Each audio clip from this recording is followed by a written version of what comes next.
buenas noches, señoras y señores. Bienvenidos a otra edición del Péndulo por Unicanal. Hoy le planteamos tres temas. El primero tiene que ver con la demanda de energía y lo que se firmó recientemente con la Argentina. Nos va a acompañar para explicarnos qué significa lo que se firmó.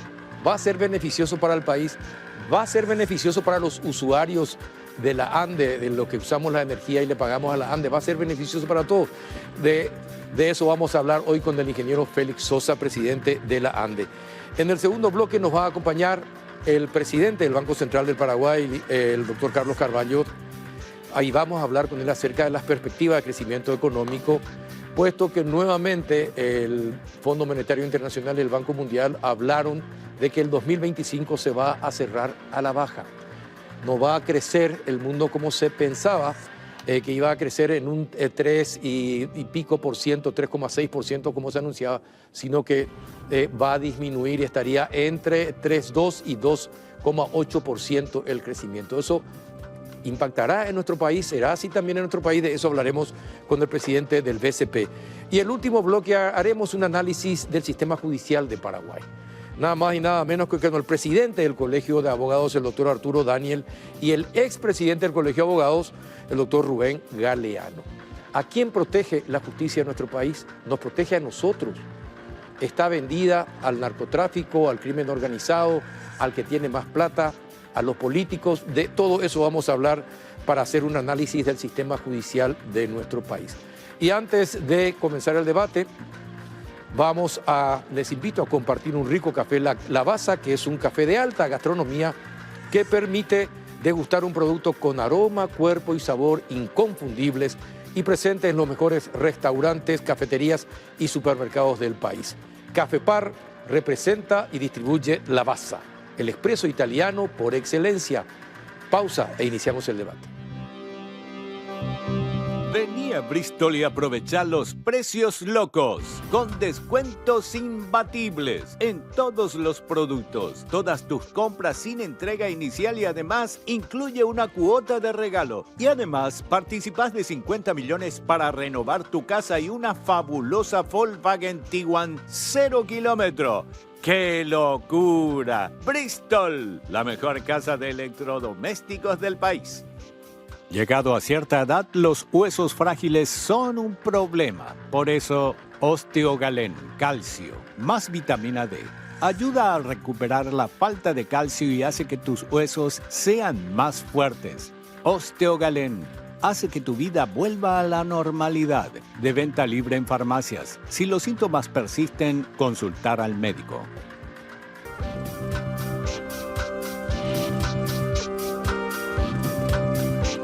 ¿Qué tal, ingeniero Félix Sosa, presidente de la ANDE? ¿Cómo anda? Buenas noches. Muy buenas noches, Carlos, y a todos los televidentes. Es un placer de estar nuevamente en tu programa. Igualmente, igualmente. Bueno, a ver, cuéntenos, ingeniero, ¿en carácter de qué el presidente de la ANDE firma el acuerdo con Argentina en lo que se refiere a Yacyretá, al tema operativo de Yacyretá?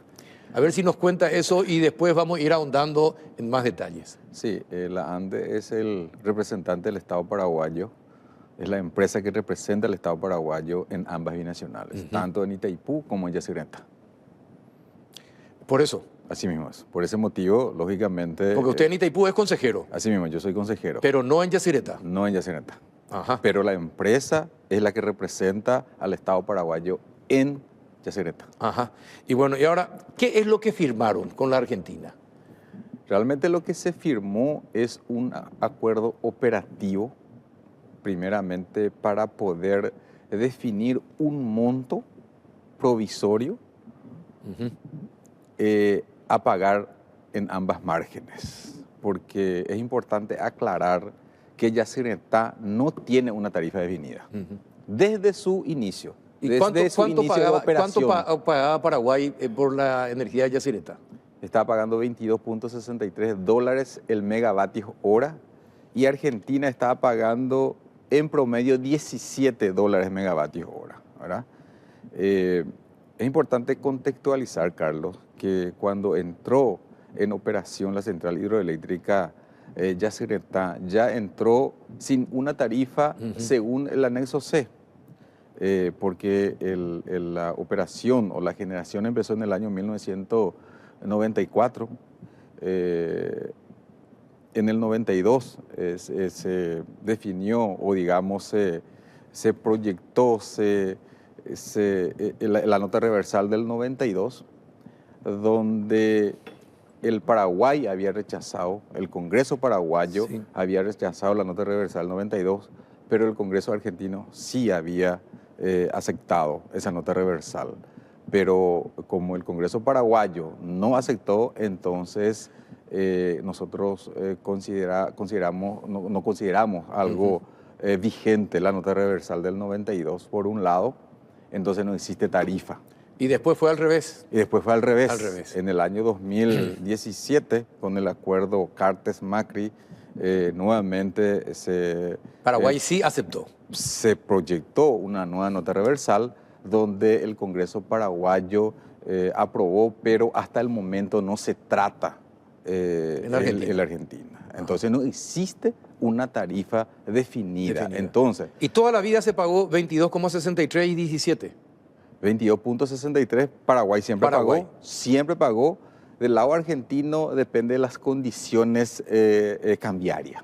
Entonces, pero nunca pagó la tarifa definida en la nota reversal del 92. La tarifa inicial del 92. ¿Y cómo se fijaron entonces las tarifas ambos países para el pago? Bueno, ¿Cómo se decide eso? Pero la base fue la nota reversal 92, porque no existe una tarifa, no se llegó a definir la tarifa según el tratado, según el anexo C. Entonces, como base fue la nota reversal 92, entonces en su momento se definió $30 que tenía, Sí. que iba a continuar esa tarifa hasta el año 2048, ¿verdad? Pero entonces la ANDE en su momento le respondió que tenía que descontar la cesión de energía, es decir, lo que nosotros no utilizamos y lo que cedemos Sí, a la Argentina. a la Argentina. Entonces, en ese momento salía, según el cálculo, 22.63 y ahí quedó.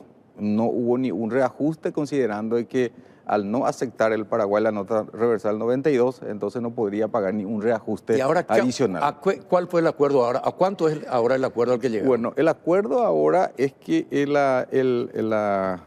dentro de la entidad binacional Yacyretá realizaron un presupuesto aproximado de cuál es, digamos, el ingreso necesario para poder mantener en condiciones la central hidroeléctrica Yacyretá, es decir, que funcione bien, realizando el mantenimiento correspondiente, pagando todo lo que es gasto de operación y mantenimiento, como decía.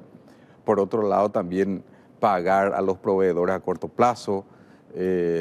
También algo muy importante, que continúe la obra del brazo Añacuá. Entonces, encontraron que la tarifa que debe pagar efectivamente ambas márgenes es de $28. Entonces, $28 megavatios hora. Eso es más de lo que estábamos pagando. Más de lo que estábamos Eso va a pagando. afectarnos a nosotros en cuanto a la tarifa de la energía que vamos a pagar también. No, eso la ANDE va a absorber. ¿Va a absorber? Va a absorber la ANDE. Pero si la ANDE tiene recursos para absorber la ANDE.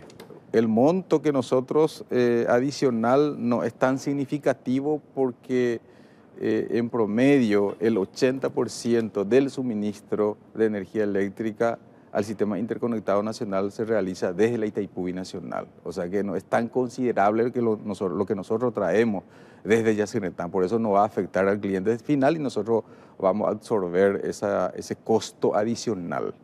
Está por encima de lo que estamos pagando, pero muy por debajo de la tarifa. ¿Cuánto por encima está?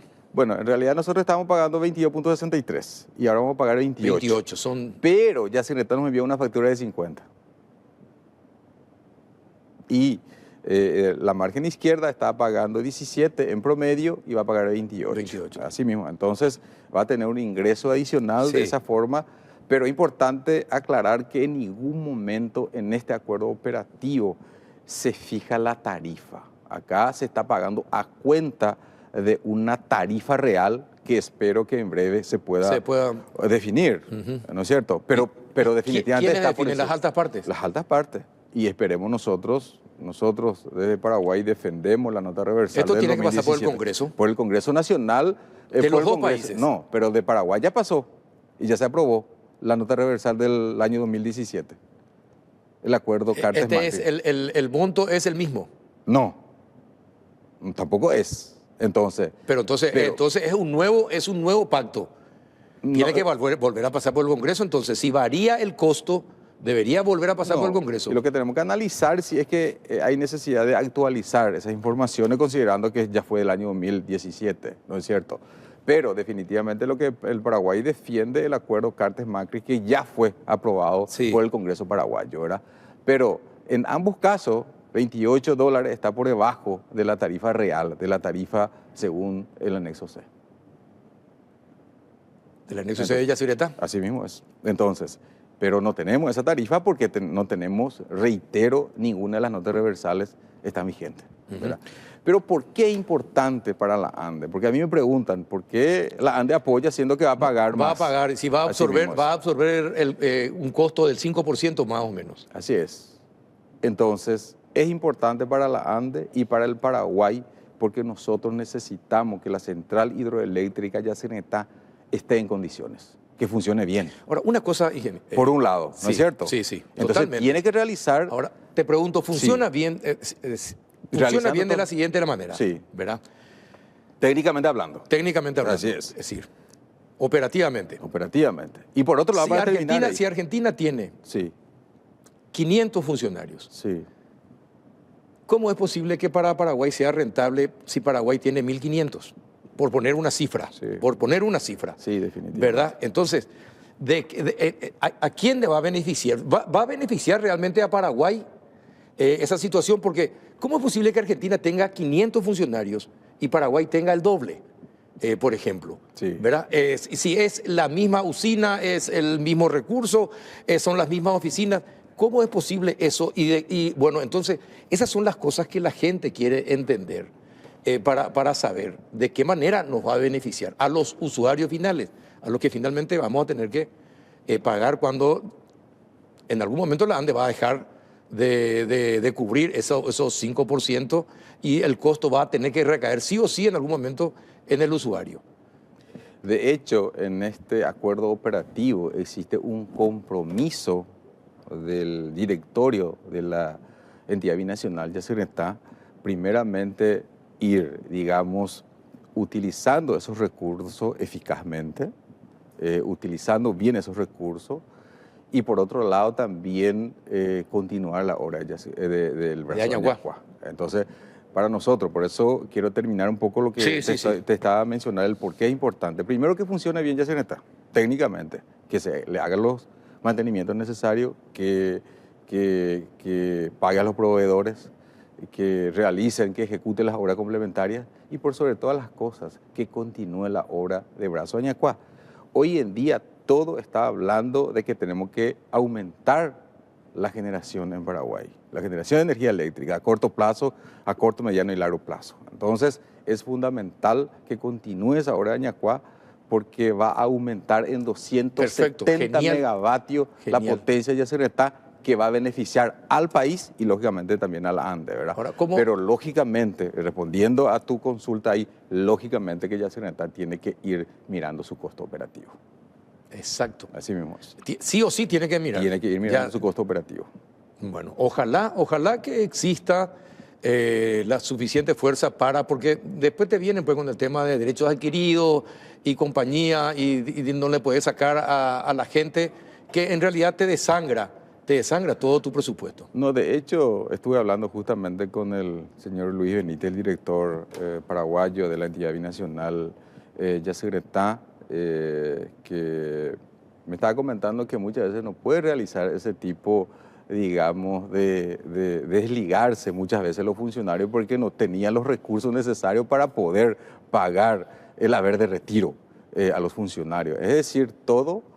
Para cualquier acción necesita recursos financieros, ¿verdad? Entonces, con este acuerdo, estoy seguro que va a ir tomando decisiones de ese tipo. Valoro muchísimo el trabajo que está haciendo Luis en la binacional Yacyretá. Se nota el buen relacionamiento que existe con sus pares argentinos. Es un factor muy importante porque llegar a un acuerdo operativo de este tipo realmente necesitó de mucho trabajo en equipo. tanto internamente en Yacyretá como las autoridades energéticas argentinas y también con nosotros en la ANDE, ¿verdad? Ujú. Bueno, genial. Era lo que queríamos. Sí, Entonces, sí. va a ser beneficioso, pero va a ser más beneficioso si racionalizamos también el uso de nuestros recursos en todo el país, ¿verdad? Pero principalmente cuando estamos hablando de Yacyretá, en Yacyretá. No, de hecho, eso tiene que ocurrir en todos los ámbitos, no solamente en Yacyretá. Debería, ¿verdad? Definitivamente, en todos los ámbitos eso tiene que ocurrir, ¿verdad? Tenemos que utilizar bien los recursos de la gente, ¿verdad? Al final nosotros administramos los recursos del pueblo paraguayo, ¿verdad? Exactamente. Bueno, y háblenos de Valenzuela. ¿Qué es lo que terminó ya la estación de Valenzuela? Así está en operación. Ya está en operación. Sí, la vez pasada justamente realizamos esa inauguración muy importante con la presencia del señor presidente Santiago Peña, también el vicepresidente, algunos legisladores, autoridades. Realmente para nosotros es algo demasiado importante porque esa subestación fortalece el sistema eléctrico paraguayo. Es una subestación muy importante. Es la quinta subestación de 500 kV que estamos inaugurando. Tenemos la subestación Margen Derecha del ITIPU Binacional, la subestación Villa Ayes, la subestación Ayola. Y va a tener la distribución de las dos binacionales. Así mismo. También de la Carabelo, la subestación Iguazú. Y esta va a ser la subestación más importante del país. ¿Por qué? Porque según el plan maestro de la ANDE, va a llegar 2 líneas desde Itaipú, 2 líneas de 500 kV, que en este momento ya está en proceso de ejecución. Desde Iguazú, porque hasta Iguazú ya tenemos 2 líneas de Itaipú, desde Iguazú hasta Valenzuela va a llegar 2 líneas de 500 kV, 2 líneas desde Yacyretá hasta Valenzuela también, y también va a salir otra línea desde Valenzuela para alimentar la zona norte del país. Es decir, esta subestación se va a convertir en la subestación más importante del sistema interconectado nacional. Hoy en día ya está entre las más importantes del país y por sobre todas las cosas, esta subestación va a permitir, le posiciona al Paraguay como un hub de integración energética regional, considerando que se va a conectar con Itaipú y con Yacyretá a través de 2 líneas de transmisión de 500 kV. ¿Ya está todo eso? Eso está en el plan maestro. Ajá. Uno de ellos ya está en servicio, que es desde Yacyretá hasta Valenzuela, y ahora está en construcción 2 líneas desde Iguazú, es decir, desde Itaipú hasta Valenzuela, y el otro quedaría para ¿Y en cuánto construir. tiempo termina lo de Itaipú a Valenzuela? Y tenemos previsto que entre, según el plazo contractual, es en enero del año 2027 tiene que entrar en servicio, pero así como están las cosas, nosotros estamos haciendo el esfuerzo que pueda entrar en octubre del año 2026, ¿verdad? Ingeniero Marcos Rubio destacaba Sí. las bondades de Paraguay como productor de energía. Sí. Y señalaba que Paraguay era un país donde se podrían venir las industrias de inteligencia artificial Sí. a construir y a operar. Sí.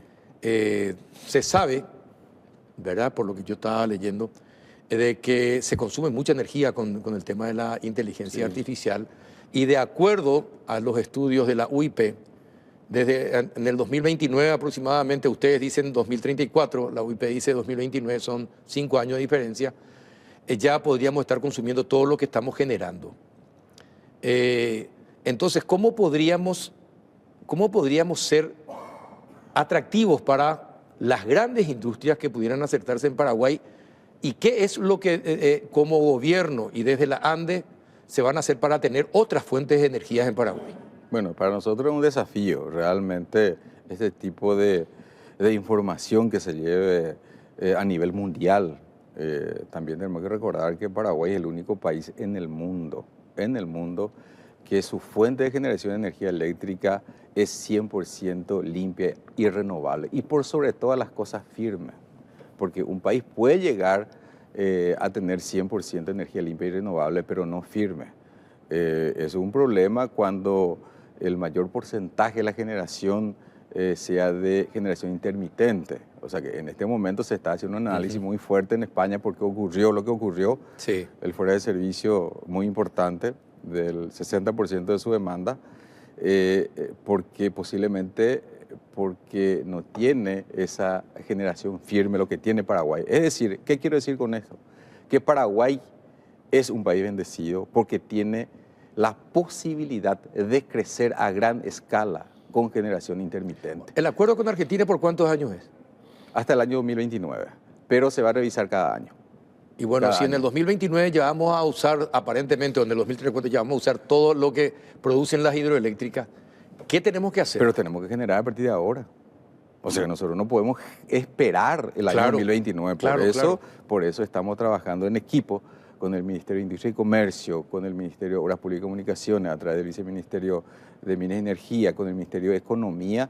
Estamos trabajando fuertemente y nuestra meta es que podamos licitar la primera planta fotovoltaica a gran escala de 140 megavatios en el Chaco paraguayo. Eso ya está y a partir de ahí tiene que estar saliendo ya en serie. ¿Por qué? Pues ya vamos a tener la experiencia necesaria. Es decir, nosotros no vamos a esperar ese año. Por eso, lógicamente que si no se hace nada vamos a tener problemas, pero tenemos que hacer y en esa línea estamos.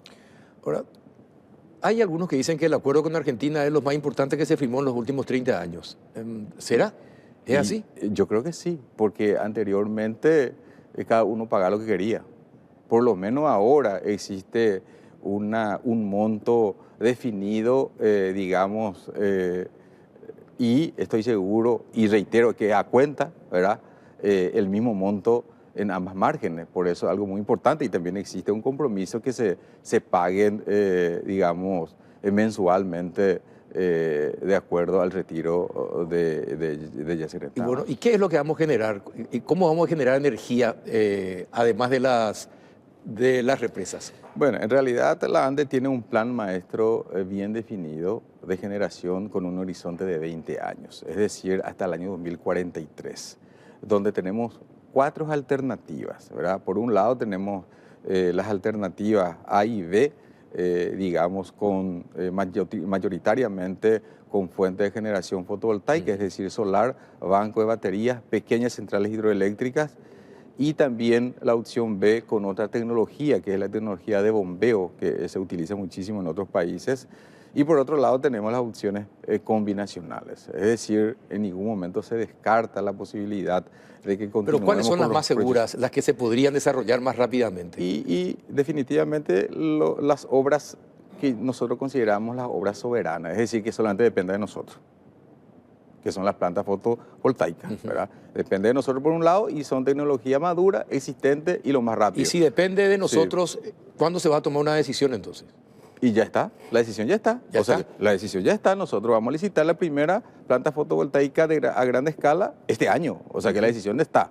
Pero si se llega a un acuerdo con Argentina para poder construir Itatí Corá, por ejemplo, va a ser muy importante para ambos países y también de eso se habló en esta conversación que tuvimos para la firma del acuerdo operativo. Existe interés de ambos países de construir, por ejemplo, la central Itatí Corá, que está agua abajo de Yacyretá con 1.600 megavatios de potencia. Es decir, también se está conversando, por eso, para mí este acuerdo operativo, además de la firma, además de que se define, digamos, la previsibilidad financiera de Yacyretá, también con esto yo creo que se inicia un nuevo proceso de relacionamiento con Argentina para poder pensar en aumentar la capacidad de generación en la central hidroeléctrica de Yacyretá. Una pregunta, sí. Una pregunta, ingeniero, que a lo mejor ojalá pueda contestarme, ¿verdad?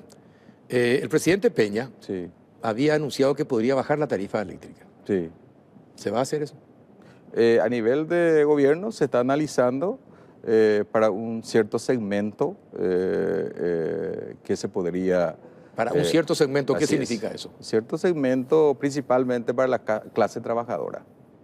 ¿Solamente para la clase trabajadora? Así mismo. Eso es lo que se está analizando a nivel de gobierno. ¿Y cómo definen quiénes son? Bueno, eso se está analizando a nivel del equipo económico. Ah, del equipo. Así es. ¿Y cuándo se estaría...? Para poder definir qué segmento es lo que realmente se considera de que el costo de la factura de energía eléctrica le afecta, digamos, a un porcentaje importante en sus ingresos. Pero va a ser para todos, va a ser para un segmento de la población. Así mismo. De hecho, ya existe la tarifa social para 280.000 clientes, es decir, 280.000 familias, pero sí existe la necesidad, según el análisis del gobierno nacional, para la clase trabajadora también tiene que alcanzar una tarifa más conveniente. Ajá. Así es. Y por último, hay una placa que creo de producción, a ver si mostramos, Sí. y usted nos explica qué significa esto, ingeniero. A ver. Esa placa es muy importante para la ciudadanía, para los clientes en general. En este momento estamos con una promoción de fraccionamiento hasta 48 cuotas sin intereses y sin recargo por mora para la gente que de alguna u otra manera se le acumuló y no pudo pagar su factura. ¿Cuánto es la mora en Ande? 1.5% al mes. ¿Cuánto eso es? En guaraníes, ¿cuánto sería? No, ¿O en dólares? la mora en total es de 140 millones de dólares en este momento. La mora. Así es. O sea que el cliente que debe a Es la decir, ANDE... los clientes que deben a la ANDE suman... ¿Y que ya viene de cuántos años atrás? En realidad aumentó bastante en la época de la pandemia, ¿verdad? Existía un índice de morosidad de 14% antes de la pandemia. Por 2 años no se realizó ni un corte. Eso se fue a 30%.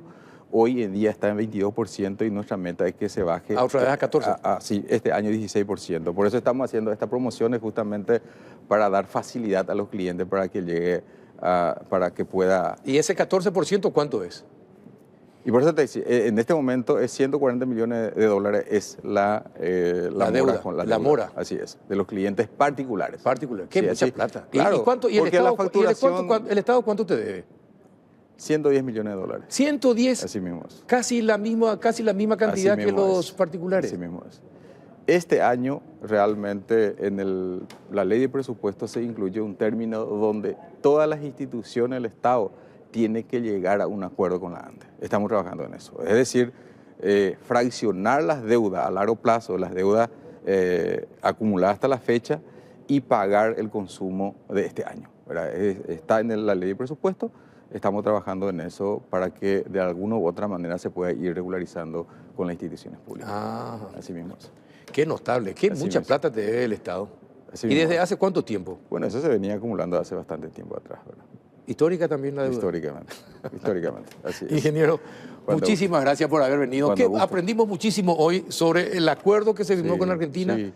Y bueno, ojalá sea beneficioso para el país. Va a ser beneficioso. Ojalá. Así va a Y ser. ojalá rápidamente tengamos también la posibilidad de generar más energía en este país. En eso estamos trabajando, Carlos. Gracias, ingeniero. Cuando El ingeniero guste. Félix Sosa, presidente de la ANDE. A la vuelta de la pausa, las perspectivas de crecimiento económico para Paraguay al volver de la pausa. Llegó la promo exclusiva. Llévate ya mismo la moto Mami de Bristol más planchita de regalo, comprando la Buller Cup Rayo en cuotas de 269.000 guaraníes, sin entrega inicial, con los mejores precios del país. Bristol, la mejor casa de electrodomésticos del país. Para tener un equilibrio ideal y un buen funcionamiento del organismo, ahora tenés a mano Mielaxan. El laxante que con una sola toma de sus cápsulas blandas no daña la mucosa gástrica y con acción comprobada. Mielaxan limpia y depura el organismo. Para tener un cuerpo saludable, comenzá con tu interior. Mielaxan, el laxante que funciona. Y el equilibrio volverá a tu cuerpo. Es de Laboratorios Galeno. De venta libre en farmacias. Si los síntomas persisten, consulte a su médico.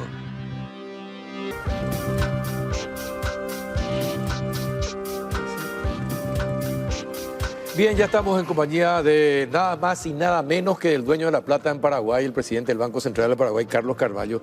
¿Qué tal, presidente? ¿Cómo anda? Buenas noches. ¿Cómo estás, Carlos? Bien, Un bien. gustazo siempre compartir contigo acá a la mesa. Igualmente, bueno, ¿cómo está la morosidad en el Paraguay? En el sistema bancario, ¿cómo está la Bien, morosidad? Bien, el sistema bancario está con buenos indicadores en general. No solo en lo que tiene que ver básicamente con la calidad de la cartera, que es lo que mide un poco la morosidad. ¿Verdad? La morosidad está baja, están por debajo del en promedio del 3%, que si uno lo proyecta a nivel regional está muy bien comportada. Pero no solamente eso, digamos, o sea, los índices de solvencia están muy bien, los indicadores de liquidez, y bueno, después la dinámica del sistema financiero, el crédito creciendo a 2 dígitos, los depósitos también. Entonces, por ese lado estamos bien. Yo creo que acompaña, digamos, de alguna manera el sistema financiero, la dinámica también de la economía, ¿verdad? O sea, bien comportado. Bien, bien. Si todos los bancos están sanos. Sí. El sistema financiero está sano. El sistema financiero está sano. El sistema financiero está saludable y el sistema financiero está integrándose cada vez más al mundo, está consolidándose, está adquiriendo una escala más óptima y desde ese punto de vista nosotros creemos que el rol del sistema financiero, no solamente ahora, digamos, sino que en el futuro va a ser muy relevante, digamos, con todo el tema del grado de inversión y la posibilidad, digamos, que los capitales empiecen a fluir hacia el país, tener un canal, digamos, de... Marcos Rubio le hizo una propaganda notable a Paraguay. Sí, vi con el tema... Por el tema de la inteligencia artificial, la energía de Paraguay limpia, etc. Y sí, son oportunidades, supongo que se nos van a presentar y que tenemos que aprovechar como país, pero para eso tenemos que estar en orden, ¿verdad? Nosotros estamos en orden. ¿O todavía falta algún aspecto en el que tenemos que tener especial atención? Yo te diría, Carlos, que nosotros no perdimos el orden nunca, probablemente ni en los peores momentos de la coyuntura regional ni de la coyuntura internacional. Yo creo que esa persistencia, digamos, de la construcción de una institucionalidad económica cada vez más fuerte, basada en reglas que son claras, digamos, y invirtiendo en capital humano en el manejo de la economía a lo largo del tiempo, digamos. Yo digo persistencia porque finalmente la persistencia es lo que genera cultura y la cultura finalmente es lo que protege, digamos, en este caso a la política económica de incentivos perversos. Entonces, yo te diría que transitamos ciclos de toda naturaleza, transitamos ciclos políticos, digo, el país, ¿no? Transitamos, digamos, complejidades a nivel regional con nuestros vecinos, transitamos una pandemia. Y yo creo que en general la política económica, los hacedores de política económica fueron tomando decisiones acertadas a lo largo del tiempo. Y cada vez que venía, digamos, cada vez que viene un nuevo gobierno, se respeta ese camino. ¿Por qué cree que se respeta? A ver, ¿por qué cree que la clase política respeta las políticas en el Banco Central? ¿Y por qué no hace lo mismo con otros sectores, por ejemplo? Y yo creo que gracias a Dios tendríamos que preguntarle a algún politólogo más entendido en esto, a algún sociólogo, digamos, de cómo, ¿verdad? cómo es que se entiende, digamos, ¿verdad? todo este proceso de consolidación institucional en materia económica. Pero yo, digamos, como un analista amateur en esa materia, lo que te diría es que hoy en día, digamos, transitado todo ese camino, digamos, y habiendo consolidado y habiendo persistido, digamos, en ese camino de mantener buenas políticas económicas, de no condicionar la estabilidad macro a ningún otro factor que no sean los objetivos claros de buen manejo de política económica, la prudencia fiscal, la prudencia monetaria, etcétera. Finalmente fueron construyendo en el país, digamos, un legado que se transmite a lo largo del tiempo, y hoy en día me da la impresión de que la población internalizó eso como un activo país. Está inserto en el imaginario colectivo. No hay peligro de que eso cambie. Bueno, yo creo que a esta altura de mi vida creo que ya no puedo dar casi nada por descontado.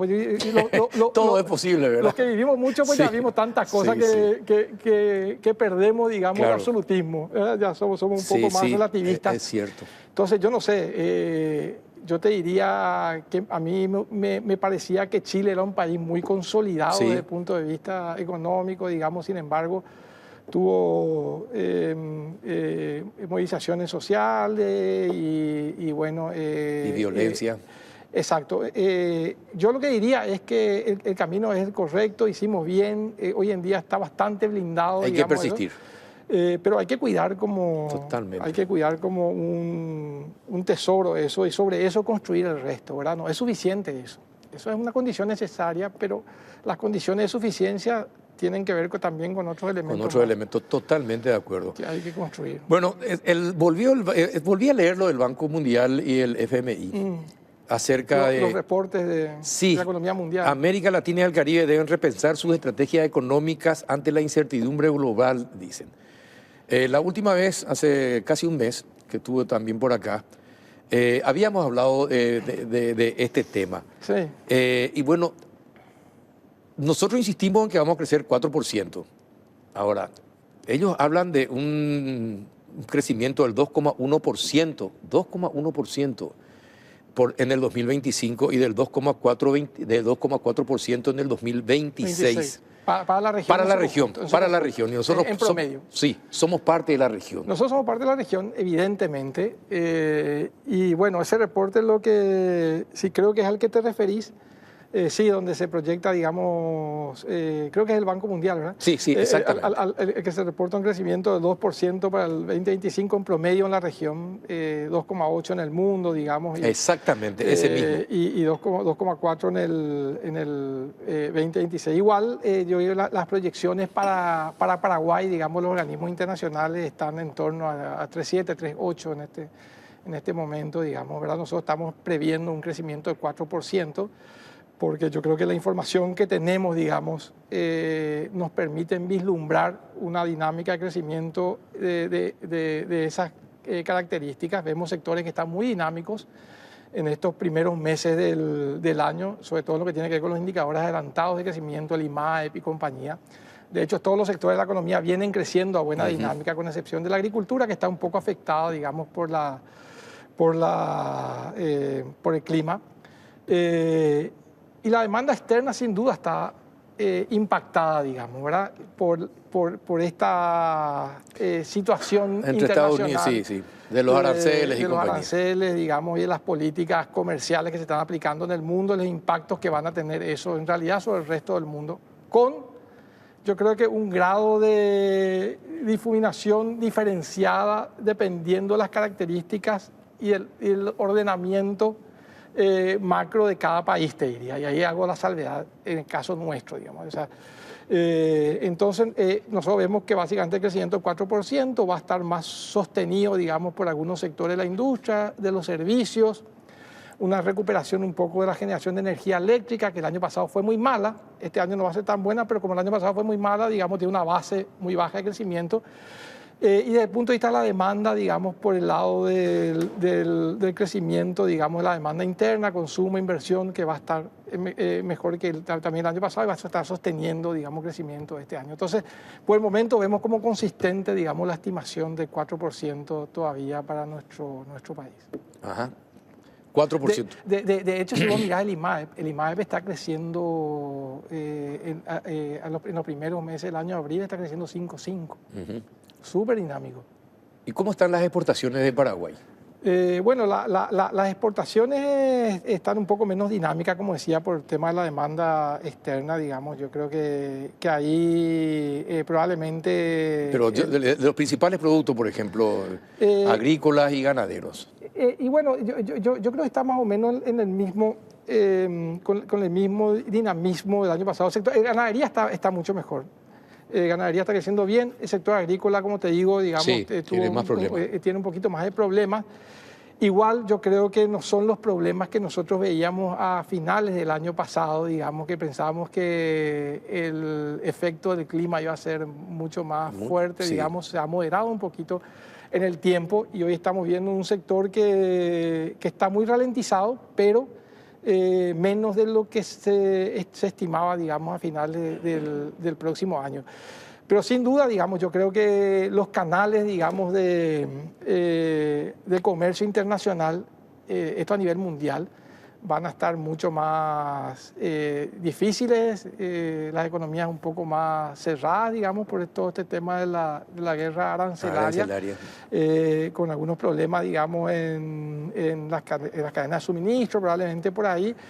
Pero eso es malo en general, pero puede ser una oportunidad también para algunos países. ¿Por qué? Porque en el caso nuestro, en general, los bienes que nosotros exportamos, nuestra canasta exportadora, nuestras ventajas comparativas, no están en los sectores que están cuestionados en términos de política comercial en el mundo, digamos. Ahora son otros los sectores. Entonces, ahí tenemos nosotros oportunidad de tener algún beneficio, ¿verdad? A pesar de que los precios van a estar afectados, digamos, por los aranceles. Por ejemplo, ¿qué es para Paraguay? ¿Qué es lo que podría aumentar de precio, por ejemplo? ¿Qué ítems y qué sectores?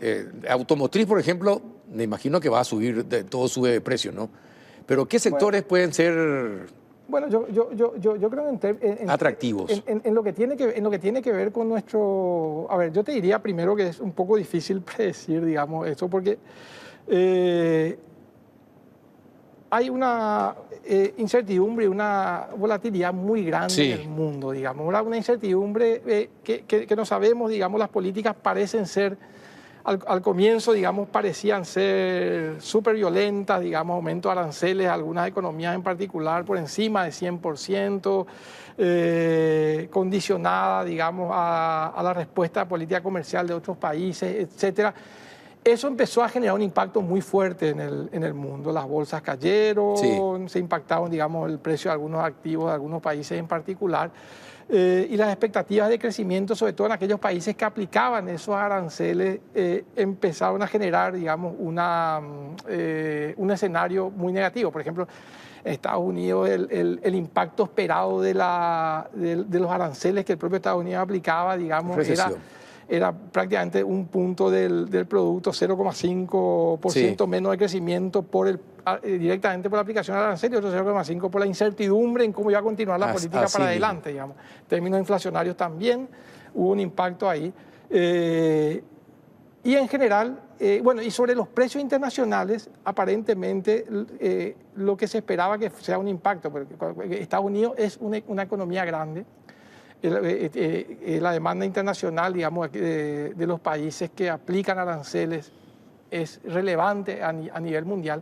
Entonces, cuando esos países aplican aranceles en general y su demanda se ve afectada, digamos, por la aplicación de esos aranceles recíprocos, etcétera, uno lo que espera es que esos países tengan, digamos, por la importancia de su demanda, tengan una incidencia muy importante en los precios de los bienes los cuales ellos demandan. En este caso, en nuestro caso, precio de los commodities que nosotros exportamos.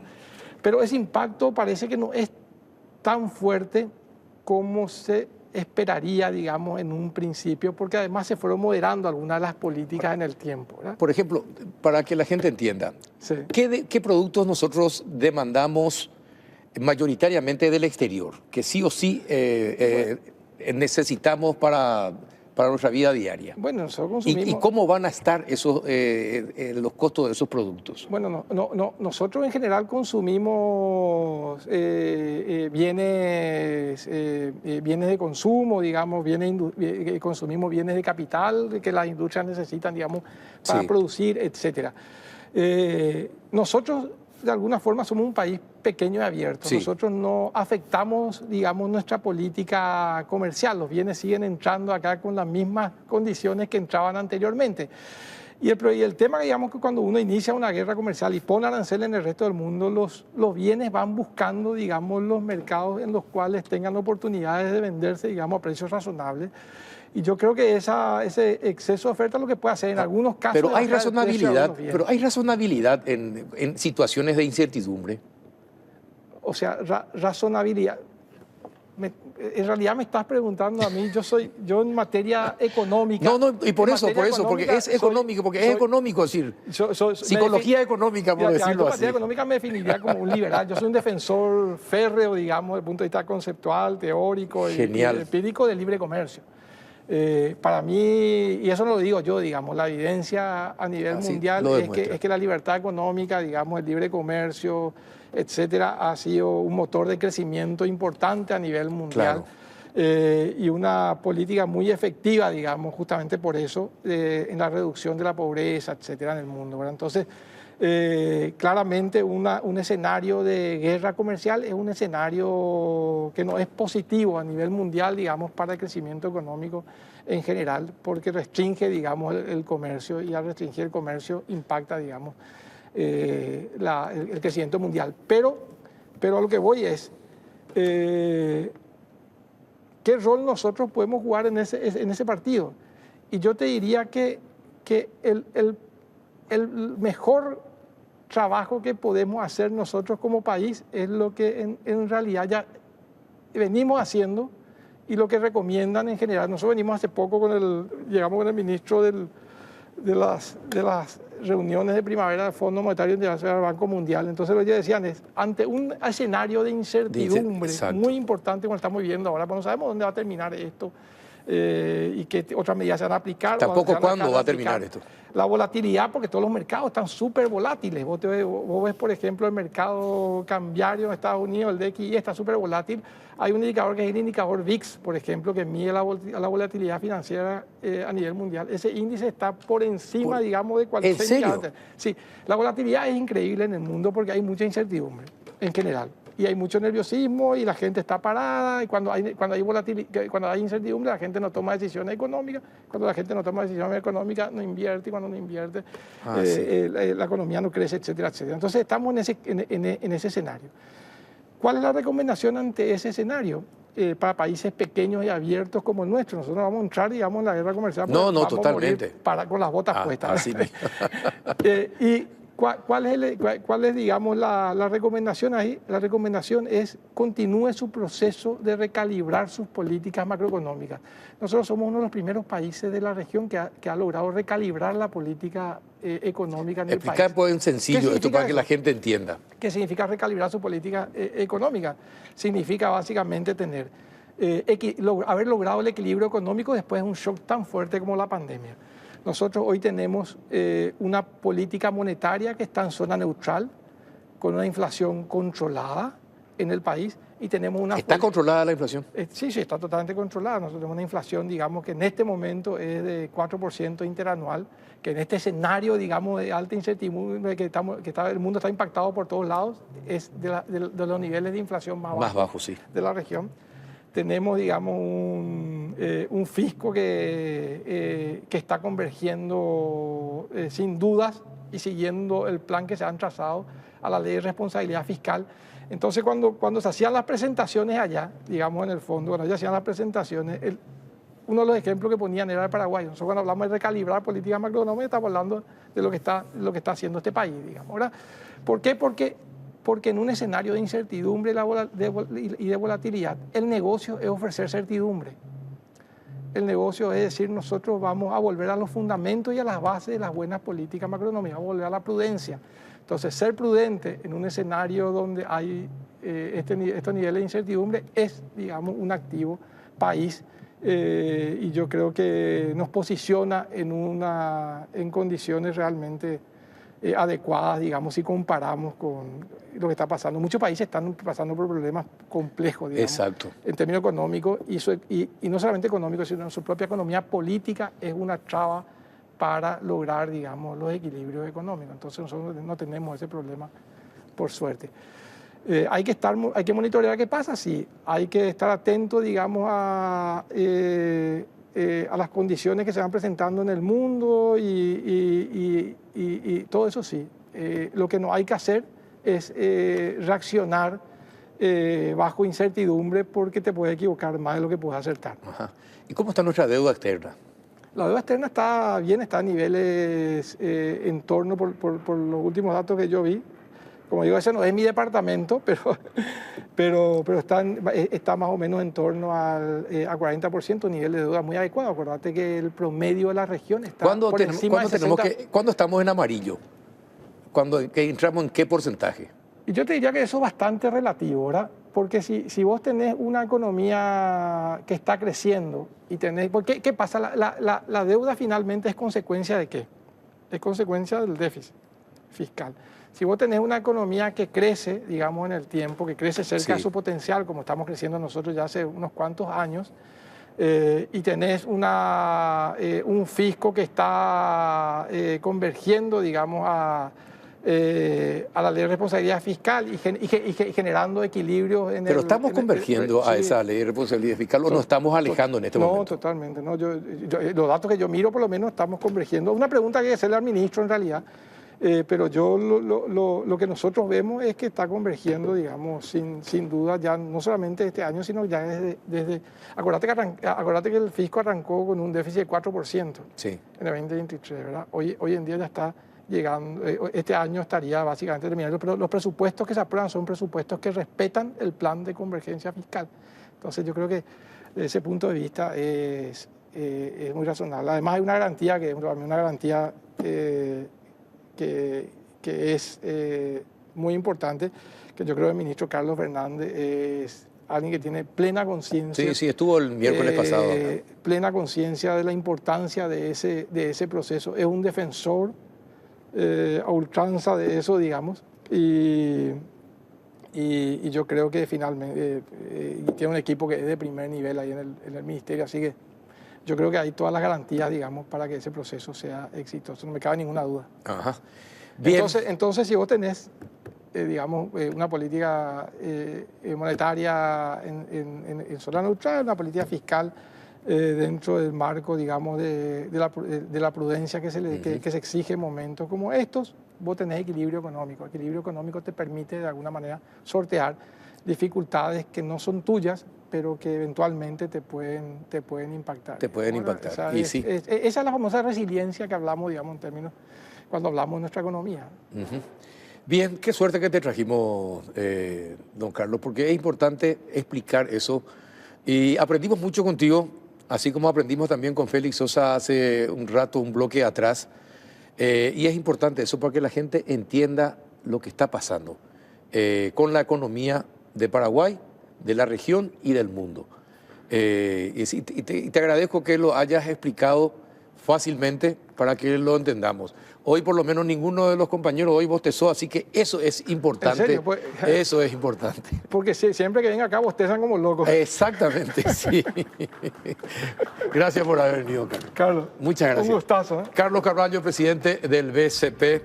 A la vuelta de la pausa haremos, ese sí que es un tema peleagudo, análisis del Poder Judicial. Sí. A la vuelta de la pausa. Ya le di al doctor Daniel. Broncogalén Jarabe alivia todos los síntomas de la tos. Broncogalén es también fluidificante y expectorante. Eso es Broncogalén Jarabe. Todo lo natural en un solo producto y un solo producto para toda la familia. Además, no tiene azúcar. Atendé bien. Ambaú, eucalipto, miel y limón, oreco paité. Y no te olvides de la presentación cómoda y práctica. Broncogalén Spray. Y con la misma fórmula y con sabor a miel. Broncogalén Spray. Te soluciona las situaciones incómodas porque lo podés sacar y usar en donde sea. Carteras, bolsillos, etc. Broncogalén, paraguayo y teja natural té. Es de Laboratorio Galeno. De venta libre en farmacias. Si los síntomas persisten, consulte a su médico. Bueno Bank vino a reescribir la forma en que vienen haciendo las cosas. Un banco que no te suma complicaciones sino más beneficios. Atendiéndote las 24 horas, los 7 días de la semana de manera presencial y digital. Pensamos distinto, porque en Bueno Bank lo único que importa es que el grande seas vos.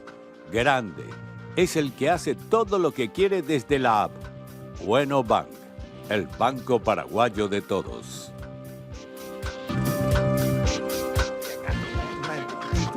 Muy bien, estamos entrando en el último bloque ya en compañía del actual presidente del Colegio de Abogados, doctor Arturo Daniel. ¿Qué tal, doctor? ¿Cómo estás? Buenas noches. Carlos, muchas gracias por la invitación. Un placer estar en tu programa. Hola Rubén, un gusto saludarte y un saludo a toda la audiencia. Gracias por venir. Y también con el expresidente del Colegio de Abogados, el doctor Rubén Aleano. Así que con dos personalidades estamos hoy para hablar acerca del análisis que vamos a hacer del Poder Judicial. ¿Verdad? ¿Por dónde comenzamos? Por donde quieras, Carlos. ¿qué tenemos que hacer con este Poder Judicial? Porque leímos en los diarios, escuchamos grabaciones de jueces en complicidad con delincuentes, fiscales en complicidad con jueces y delincuentes, miembros de la Corte que aparecen también en relacionamiento con personas sospechosas de estar en el crimen organizado. ¿Qué es lo que podemos hacer con una justicia que la gente siente que no le defiende? ¿Qué se puede hacer? Y ustedes que son abogados y que se mueven dentro de ese ambiente, ¿cómo ustedes hacen una defensa o hacen de acusadores cuando no saben qué puede decidir el juez y cómo va a decidir el juez? Entonces, a ver si desde la experiencia de ustedes del día a día en los casos, ¿cómo ven ustedes, para comenzar, al Poder Judicial hoy día? ¿Quién comienza? El presidente, como corresponde. Carlos, mira, la vida del abogado es esa, ¿verdad? Nosotros, por lo menos, Rubén coincide conmigo en esto, somos abogados que trabajamos en el litigio. Y en el conflicto que tratamos de llevarlo civilizadamente, vos no tenés una seguridad de cuál va a ser la resolución de ese conflicto.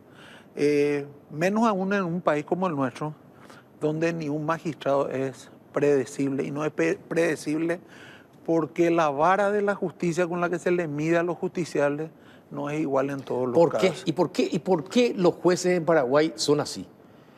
A ver si pueden explicarle eso a la teleaudiencia. ¿Por qué? Mi posición en ese tema, y me adelanto a lo que puede decir Rubén, depende mucho del ejercicio y control que haga la Corte Suprema de Justicia de turno de esos jueces que se comportan de tal o cual manera. Una Corte Suprema de Justicia rígida y dura hace que los magistrados sean mucho más serenos.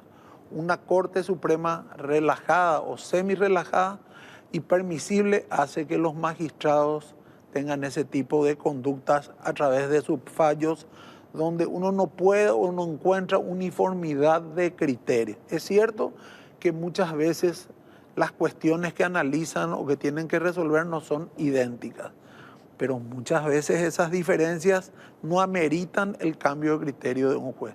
Y todo juez que cambia de criterio, que lo pueda hacer, porque también el juez se equivoca, tiene que explicar por qué cambió de criterio. Y esa explicación es la que nunca se ve en la sentencia. Porque solamente la explicación tiene que estar en la resolución judicial, no en el medio periodístico o no en el pasillo del tribunal.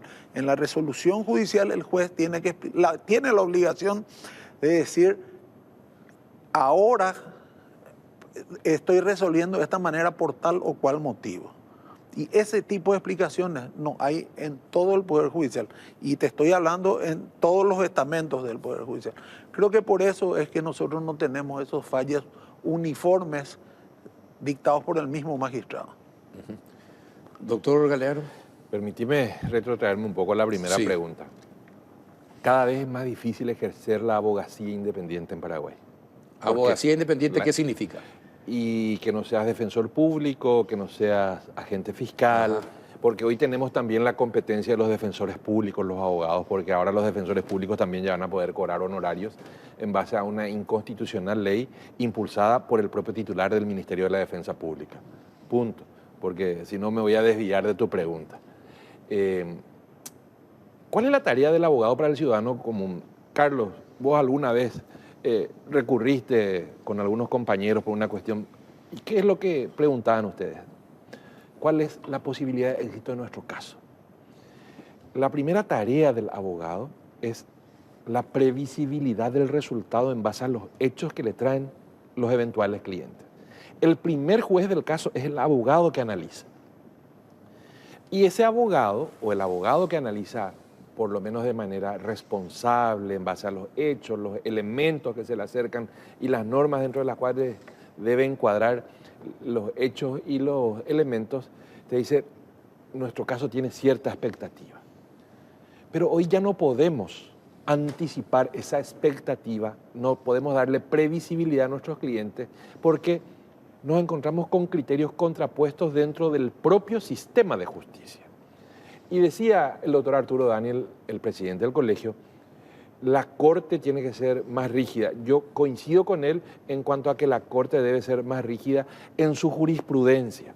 Pero tenemos un problema hoy día que se llama jurado de enjuiciamiento de magistrados. ¿Por qué un problema hoy día? Porque se convirtió antes que en juzgador de la conducta del magistrado en una etapa jurisdiccional más. ¿Qué significa? Te voy a dar un ejemplo concreto. La Corte dice que determinados jueces su competencia está firme en estos supuestos. El jurado, que es el que los va a juzgar y en su caso los va a suspender y los va a remover, dice no. En ese caso tu competencia es de esta índole. Entonces tenés la máxima instancia judicial que te dice tu competencia es en ese sentido, pero por el otro lado los magistrados tienen la espada de Damocles del jurado de enjuiciamiento sobre su cabeza que le dice no, lo que la Corte dice no está bien, lo que nosotros decimos es lo que está bien. Y lo llamativo... ¿Y cómo llegaron a convertirse en un suprapoder, por decirlo así? Esa situación parte, don Carlos, de que se desnaturalizó la tarea del jurado de enjuiciamiento de magistrados. La Corte Suprema de Justicia, que tiene el rol de acusador según la ley del jurado, ya no asume ese rol de acusador, sino que remite los antecedentes al jurado para que el jurado sepa qué hacer. Entonces, mismos ministros de Corte que acá solamente remiten los antecedentes como integrantes de la Corte, siendo integrantes del jurado, dice, acá los vamos a enjuiciar. Entonces, tenemos posturas contrapuestas de algunos ministros que integrando la Corte dicen una cosa e integrando el jurado dicen otra cosa. Entonces, la tarea de la abogacía independiente en Paraguay está muy complicada. Y si nosotros, que somos el primer punto de contacto del ciudadano con la administración de justicia, te decimos que está complicado nuestro ejercicio profesional, te podrás imaginar la visión que tienen los ciudadanos de todo el sistema de justicia. Doctor Daniel, ¿usted qué piensa? ¿Por qué el jurado de enjuiciamiento llegó a este nivel de poder? Mira, yo creo que el jurado de enjuiciamiento fue haciendo tímidas pruebas en el ejercicio de ese poder que menciona Rubén. Y se dan casos, inclusive casos muy conocidos, donde el jurado de enjuiciamiento ante el dictado de una resolución de primera instancia, resolución que todavía puede o va a ser revisada por un tribunal superior, sí. El magistrado ya es enjuiciado por esa resolución que todavía va a ser revisada, o sea que puede ser corregida. Claro. Por eso justamente existe un órgano de control. O sea, la ley admite que el magistrado pudo tener una visión equivocada, por decirlo de alguna manera, ¿verdad? Sin embargo, inicia un proceso de enjuiciamiento contra ese magistrado y tenemos casos mucho más escandalosos donde el Tribunal de Apelaciones e incluso la Corte Suprema de Justicia terminó confirmando el fallo del magistrado de primera instancia. Sin embargo, el magistrado de primera instancia fue removido de su cargo por el jurado, por el jurado de enjuiciamiento sobre la base de que la forma de proceder del magistrado era equivocada y fue contraria a la ley. Entonces, pero ahí se rompe el ordenamiento, ahí se rompe el ordenamiento jurídico, entonces Y bueno, y así fue ganando poder no este jurado, el jurado como institución. Como institución. Y hombre tras hombre, mujer tras mujer que va entrando en ese organismo va recogiendo los vicios que tiene el organismo extrapoder. Entonces, muchísimas falencias tiene el jurado de enjuiciamiento, muchísimas falencias también tiene el Consejo de la Magistratura. La posición del Colegio de Abogados ya fue clarísima. Hay muchas críticas, otros creen que se puede modificar con algún ajuste en la ley. Eso es imposible. La composición política, tanto del jurado de enjuiciamiento como del Consejo de la Magistratura, es lo que termina descomponiendo esos dos órganos. Y así fueron ganando el poder. Y quiero sumar un poquitito a lo anterior. Entonces, ¿qué pasa? El juez de primera instancia, que no tenía, entre comillas, algún respaldo político, termina siendo removido. Y los miembros de los tribunales de apelación y la Corte siguen en sus cargos. En términos comunes, y para que la gente entienda, la cadena se soltó en el eslabón más débil. en guaraní, Ipo Idejape o Sola Piola. Entonces, entramos en que los justiciables dependemos de un juego de poderes y ya no dependemos de la interpretación estricta de la ley. Y eso es muy delicado, don Carlos, porque últimamente los juicios, entiéndase, cuando hablo de juicios, hablo de la investigación fiscal, del procedimiento de los jueces de garantía, del proceder de los jueces de etapa intermedia, de los jueces de sentencia y del propio jurado de enjuiciamiento de magistrados, están condicionados por las tapas de los diarios o por el titular o por la editorial de algún programa televisivo.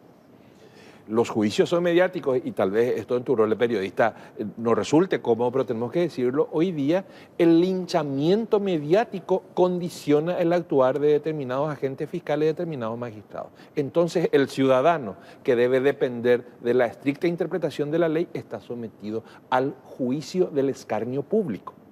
Entonces eso se llama inseguridad jurídica, don Carlos. No, totalmente. Coincido con ustedes en que vivimos en un estado de inseguridad jurídica en Paraguay. ¿Verdad? Ahora, el tema es cómo salir del atolladero.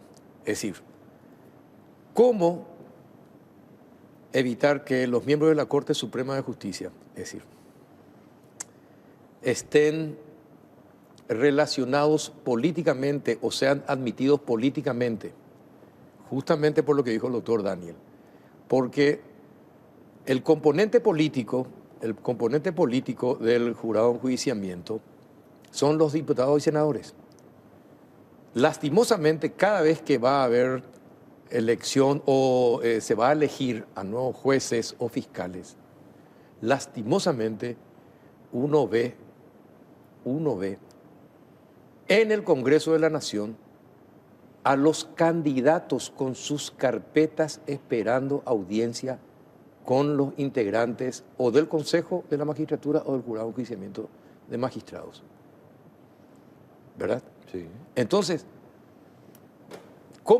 qué tiene que hacer el Poder Judicial para evitar esa politización que se da con las designaciones? ¿Qué es lo que tiene que pasar? Porque todos sabemos lo que pasa.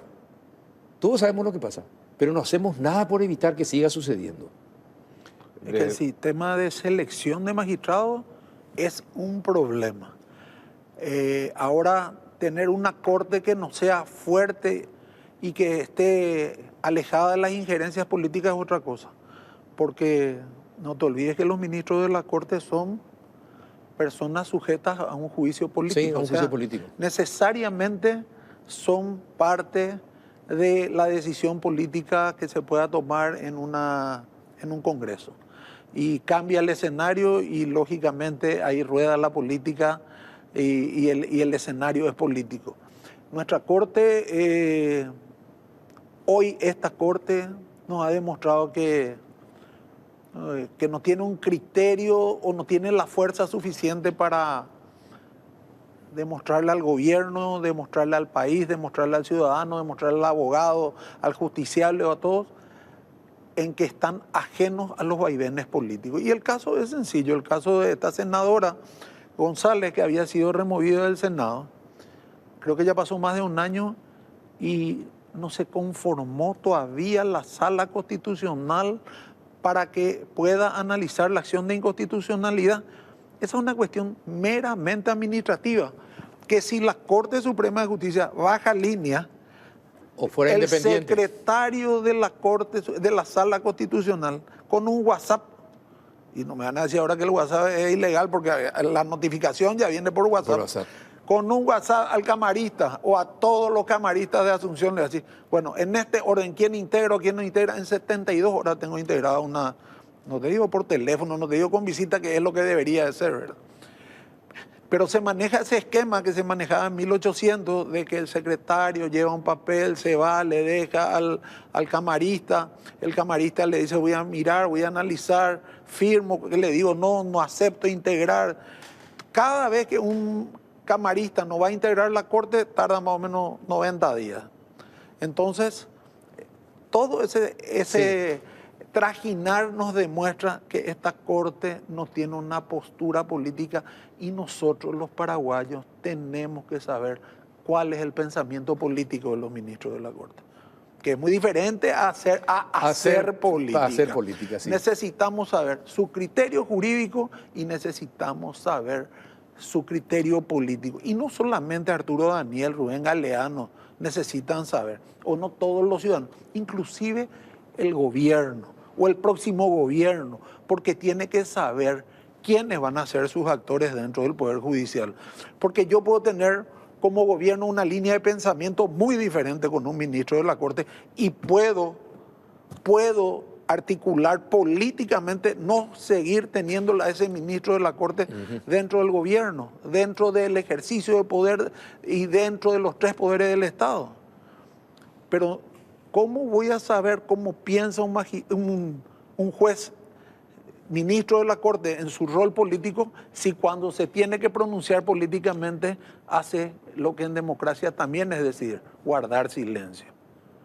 Entonces, el rol de lo que pasa con la Corte es totalmente diferente a lo que pasa con un magistrado que sí tiene que ir de aquí para allá con su currículum para por lo menos que le conozcan, para que por lo menos le sonrían o por lo menos para contarle al que le va a lo mejor elegir o no. Yo sí estudié, yo sí me formé. Este papel que yo tengo sí es un papel válido porque lastimosamente el sistema de selección de jueces hoy día es una suma de puntos de papeles. O sea, vos podés tener un magistrado brillante en papeles, pero en la práctica probablemente no sea un hombre justo, probablemente no sea un hombre íntegro, probablemente le falta una cantidad de cualidades que tiene que tener un magistrado, pero tiene 800 puntos. Entonces un juez prácticamente un candidato imbatible por el puntaje, pero le falta todo el resto. O que nunca ejerció la profesión. O que nunca ejerció la profesión. No conoce la realidad. Quiero sumar un poquitito a la suma del presidente Daniel, o sea, a la línea del presidente Daniel, lo siguiente. Decías vos, ¿van los candidatos al Congreso? ¿Por qué van al Congreso? Si los que conforman la terna son los miembros del Consejo de la Magistratura. ¿Por qué van al Congreso si una vez conformada la terna los que eligen son los de la Corte? Y la respuesta es lógica, ¿verdad? Porque el Consejo de la Magistratura dejó de cumplir el rol que la Constitución le confió a sus integrantes. O porque escuchan, entre comillas, los pedidos que vienen de otros sectores y desatienden justamente los criterios que ellos mismos se impusieron en sus reglamentos.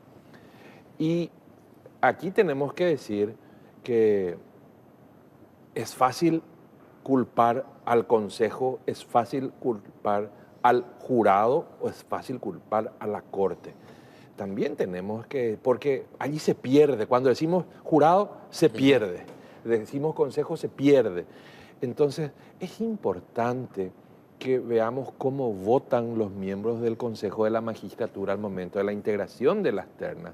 Es importante que escuchemos la fundamentación de los ministros al momento de la selección de alguno de los ternados. Es importante que escuchemos el fundamento de los miembros del jurado cuando deciden o enjuiciar o suspender o remover a algún magistrado. Es allí donde vemos a qué responden. Y cuando digo a qué responden, no me refiero al populismo, porque yo fustigo el populismo, porque el juez justamente tiene que ser el amparo y resguardo del ciudadano, que lo único que le queda es la ley. Es la ley, sí. La defensa de la ley. Entonces, pero cuando vemos posturas contrapuestas de los propios ministros, cuando vemos posturas contradictorias con sus propios antecedentes de miembros del Consejo o del jurado de enjuiciamiento, entonces decimos, ¿dónde estamos parados? Y lastimosamente tengo que decirte, Carlos, que nos hemos deteriorado bastante en cuanto a la independencia del sistema de justicia. Ya no hablo de la Corte, ya no hablo del Poder Judicial, de la Fiscalía, del jurado, del Consejo, del sistema. Del sistema. Es grave eso. Es grave. Y ¿sabes qué pasa, Carlos? El ojo visible, la niña bonita del Poder Judicial es el área penal. Porque es lo que vende, probablemente. Sí, es lo que vende, sí, así mismo. Pero la gente se olvida del área civil. en nuestro país hay pleitos muy, pero muy Sí, importantes importante, económicamente. no, sí, es cierto. Y es ahí donde uno también ve ese ejercicio ilegal del poder en esos pleitos. Pero nadie se ocupa.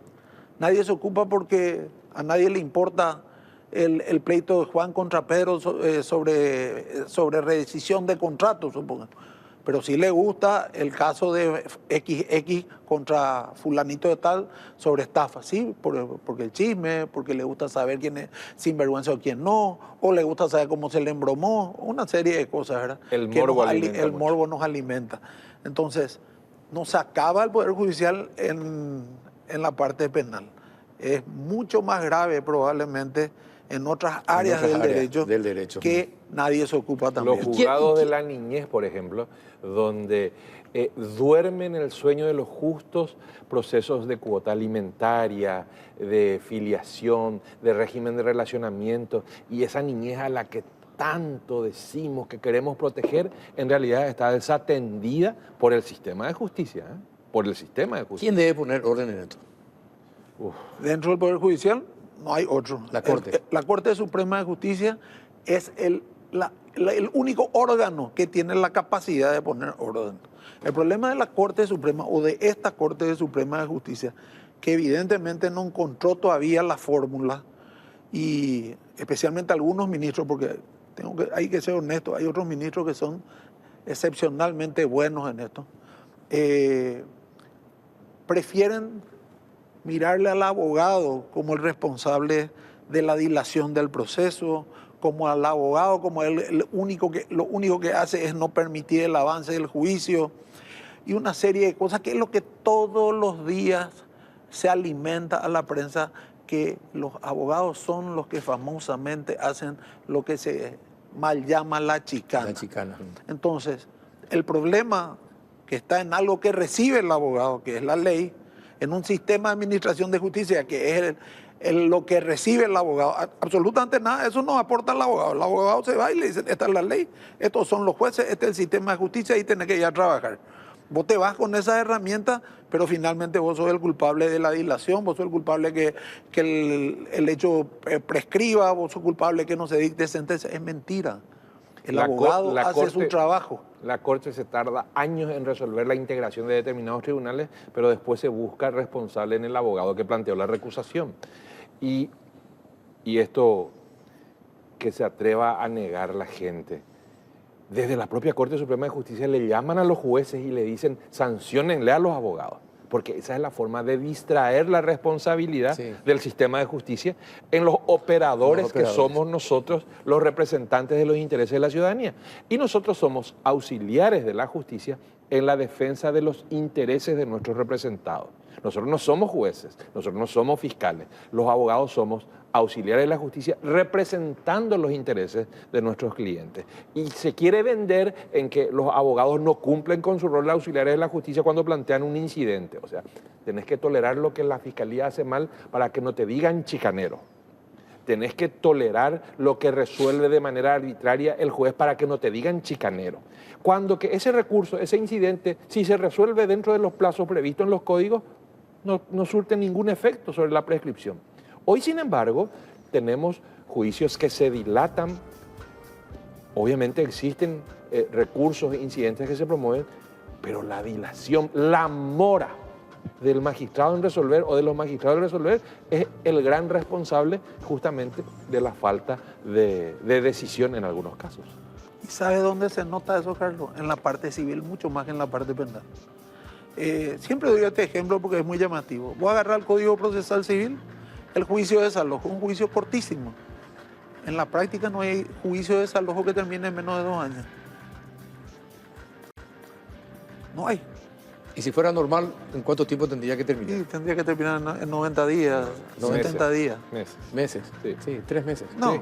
Entonces ahí te demuestro, donde no hay interés público, no hay dinero, no hay ninguno de esos componentes que vemos todos los días en las causas que salen en los medios de prensa. ¿Por qué hay dilación entonces? Si el abogado lo único que hizo es, una sola vez puede ejercer la defensa. Para terminar, porque se nos fue la hora lastimosamente, para terminar, ustedes mismos, con este sistema de justicia actual, ¿confían en la justicia?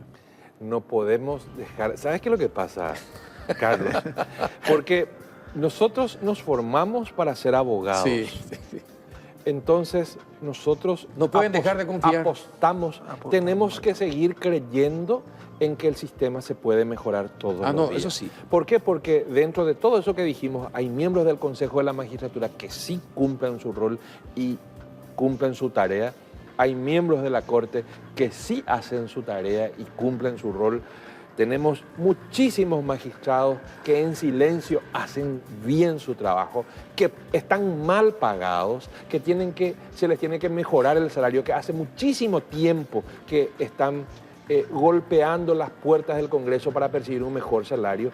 Muchísimos operadores del sistema que hacen bien su trabajo, pero ellos lo hacen en silencio. Ahora, el fiscal que es vedette y sale todos los días a hablar, que no hace bien su trabajo, pero sale a hablar, ese entonces es el mimado, el ídolo, el magistrado que en vez de fundamentar correctamente va a todos los programas de televisión a dar su opinión cuando, como decía el doctor Daniel, su opinión tiene que estar en la sentencia, no en los programas de televisión. El magistrado tiene que ser comedido, tiene que sopesar siempre su imagen pública incluso, tiene que ser austero en su vida, pero sin embargo hoy no vemos eso, Carlos.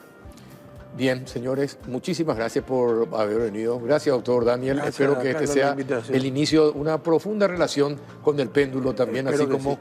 tenemos con el doctor Galeano. Así que le agradezco mucho que su mamá se mejore. Gracias. Doctor, muchísimas gracias por venir. Te agradezco, Carlos. No, gracias a ustedes Gracias, dos por Carlos. estar. Me quedo preocupado, me quedo realmente preocupado porque la impresión que tenía de lo que era el sistema de justicia era muy leve comparado con lo que ustedes acaban de explicar. Así que me quedo sumamente preocupado y espero que todos juntos podamos cambiar este sistema de justicia y podamos confiar nuevamente en la justicia de nuestro país. Ojalá algún día pueda ser. Señoras y señores, llegamos al final de otra edición del Péndulo. Muchas gracias por acompañarnos. Hasta el próximo miércoles.